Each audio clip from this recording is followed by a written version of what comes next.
Hello friends.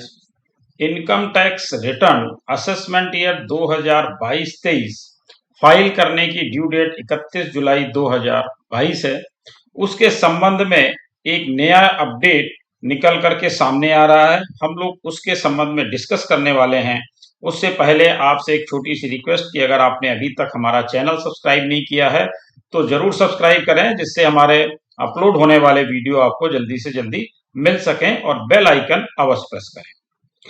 तो आइए देखते हैं, एक बहुत ही अच्छी जानकारी आ रही है और वो ये है कि भारतीय जनता पार्टी की प्रोफेशनल सेल मुंबई के द्वारा एक लेटर फाइनेंस मिनिस्टर को जारी किया गया है और उसमें उन्होंने इनकम टैक्स रिटर्न की डेट एक्सटेंड करने की बात कही है और साथ में उन्होंने अपने लेटर में डिटेल्ड तरीके से पूरी चीजों का विवरण भी दिया है कि क्यों डेट एक्सटेंड होनी चाहिए। आप लोगों को भी मालूम है कि जैसा कि 1 अप्रैल को इन्होंने अपने आईटीआर नोटिफाई कर दिए थे, लेकिन आईटीआर नोटिफाई करने के साथ साथ क्या हम लोग आईटीआर की फाइलिंग कर सकते थे? नहीं कर सकते थे। क्यों? क्योंकि आईटीआर नोटिफाई होने के बाद जब तक पोर्टल पर फॉर्म अवेलेबल नहीं होते हैं तब तक हम आईटीआर फाइल नहीं कर सकते।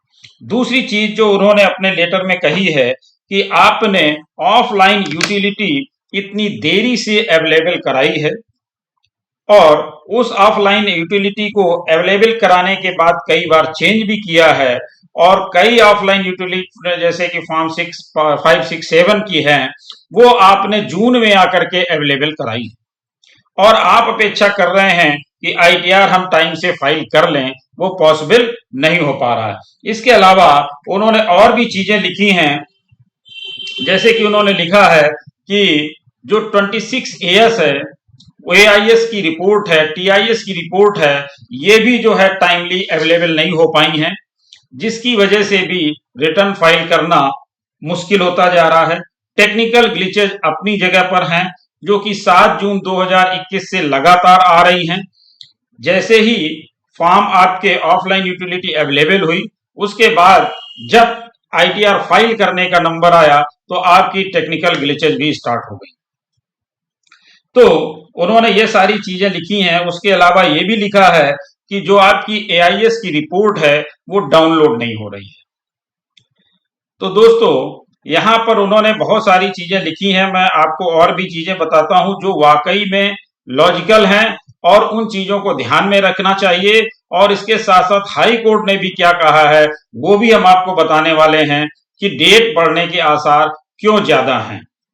लेकिन अभी भी गवर्नमेंट लगातार पब्लिश कर रही है कि डेट एक्सटेंड नहीं करेंगे, आप अपने रिटर्न टाइम से फाइल कर दीजिए। लेकिन जब आप हमें इतना कम समय देंगे तो रिटर्न फाइल कैसे हो पाएंगे, और अगर फाइल हो भी जाएंगे तो उसकी एक्यूरेसी का क्या होगा?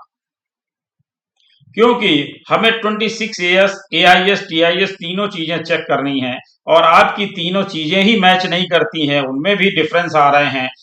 क्लाइंट को फॉर्म 16 नहीं मिल पा रहे हैं, फॉर्म 16 जो मिल रहे हैं वो उस पर मैच नहीं कर रहे हैं। तो ये जो सारी चीजें हैं, इसके अलावा पहले हम इनके लेटर की बात कर लेते हैं। इन्होंने लिखा है कि एआईएस आपका डाउनलोड नहीं हो रहा है। वाकई में ये एक बहुत बड़ी समस्या है कि एआईएस प्रॉपर डाउनलोड नहीं हो रहा है और एआईएस की जो इंफॉर्मेशन होती है आज आप डाउनलोड करके चेक करते हैं, दूसरे दिन वो चेंज हो जाती है। ये भी एक बड़ी समस्या का आधार है कि वो लगातार इंफॉर्मेशन को चेंज कर रहा है। जब तक स्टेबिलिटी नहीं आएगी तब तक आईटीआर फाइल कैसे हो पाएंगे?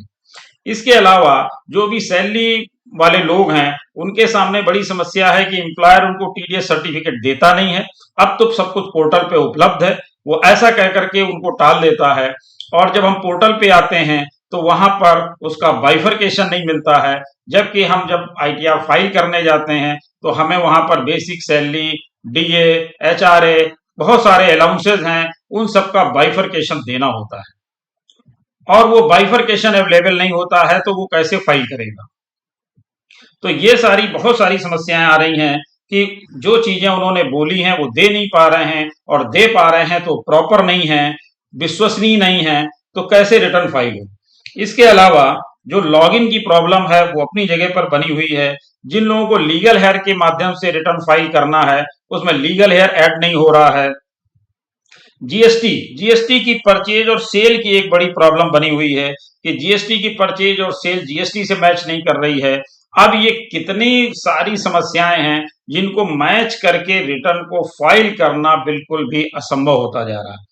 यहां पर उन्होंने केवल इंडिविजुअल्स के डेट एक्सटेंड करने की बात नहीं की है, उन्होंने ऑडिटेड के लिए भी डेट एक्सटेंड करने की बात कही है और हाई कोर्ट ने भी ऐसे डायरेक्शंस दिए हैं, ऐसी बात कही है कि पोर्टल पर 1 अप्रैल को ही ऑफलाइन यूटिलिटी क्यों उपलब्ध नहीं कराई जाती। अगर 1 अप्रैल को ही ऑफलाइन यूटिलिटी उपलब्ध करा दी जाती तो शायद रिटर्न का सिनेरियो कुछ और होता।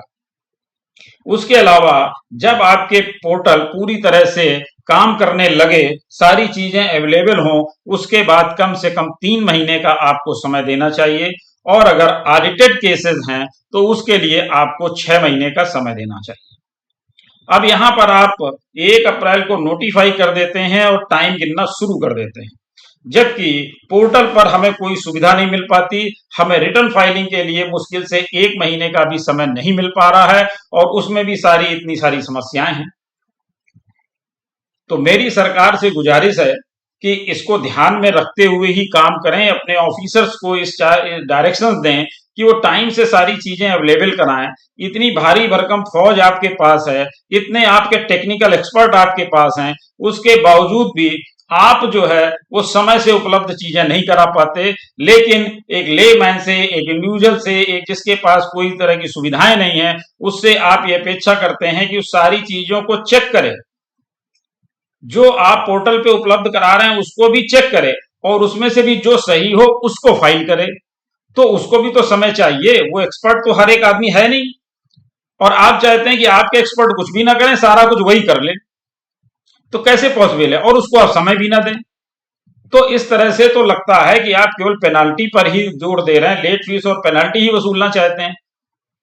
तो ये तरीका ठीक नहीं है। मेरी सरकार से भी गुजारिश है और इन ऑफिसर से भी गुजारिश है जो इन चीजों को देखते हैं और मेंटेन करते हैं कि आप इतना जो है कड़े डिसीजन मत लीजिए जिससे पब्लिक को परेशानी हो। आपको समय अनुसार निर्णय लेने चाहिए और समय अनुसार चीजें उपलब्ध करानी चाहिए। खैर, लेकिन उम्मीद ऐसी बंधती है, श्योर तो मैं नहीं कह सकता हूं कि आपकी डेट बढ़ेगी, लेकिन जो रिप्रेजेंटेशंस जा रहे हैं उनसे लगता है कि सरकार को डेट बढ़ानी भी चाहिए और बढ़नी भी चाहिए। इसी के साथ मैं अपनी बात कह चुका हूं और जैसा कि निर्णय है वो सरकार को लेना है, तो आइए आगे देखते हैं क्या होता है। Thank you.